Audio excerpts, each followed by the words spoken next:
Бүгін біз көрсетуіміз арқалы Қонысбай Есенмұратовтың әйне Айгүлім қосығына көбірек тоқталғанды мақұл көрдік. Себебі бұл қосық оның дөретушілігінде үлкен орынға ие қосықлардан бірі есептелінеді.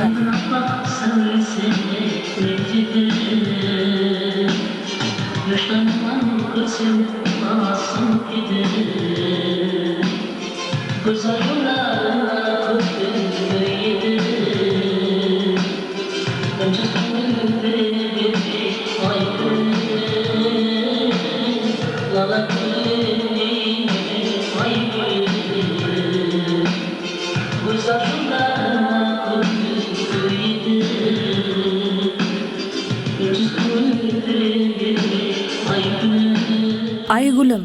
Бұл қосық Қонысбай Есенмұратов тарапынан ең дәслеп Бердақ атындағы Қарақалпақ мемлекеттік академиялық музыкалы театрының Сауға шоу концерт бағдарламасында атқарылған. Қосық сөзі халқымыздың сүйіклі шайыры Алпысбай Сұлтанов. Музыкасы болса, белгілі композитор мархум Қадыр Хылалов тарапынан дөретілген. Бұл қосықтың сөзі һәм музыкасы жүзікке қас қондырғандай жарасып, Қонысбайдың атқаруында тезде халық арасына тарайды. Кейіншелі Айгүлім қосығын Қонысбай Есенмұратов дүниядан өткеннен соң, оның шәкірті еліміз сүйген қосықшы Рашид Қожасов тарапынан атқарылды.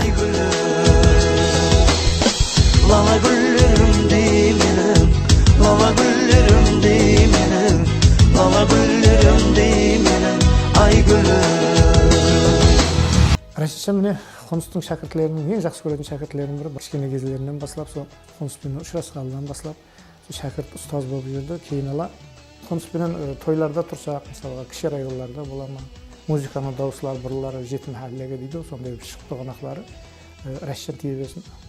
Сол кішкентай кезінде, сол мектеп жасыларында келіп, сол қасымызға келіп тұратын еді, қарап. Микрофон сорай алмай тұрады екен. Кейін ала деп Қонысам енді кішкентай баланың тілін балаңдай болып, үлкеннің тілін үлкендей болып, Қоныс сондай кете беретін еді. Еш кімнің кеуіне тимейтін.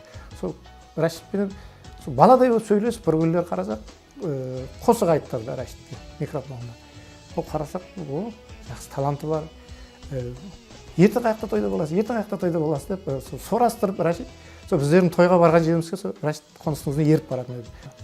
Құдай шеберме, құрқылдай шеберме дегенде. Уақыттың өтуімен Рашид Қожасовтың өмірлік жолдасы, бір-біріне мазалы перзентлері бар, сол перзентлерінің анасы Айгүл қызымыз болып шықты.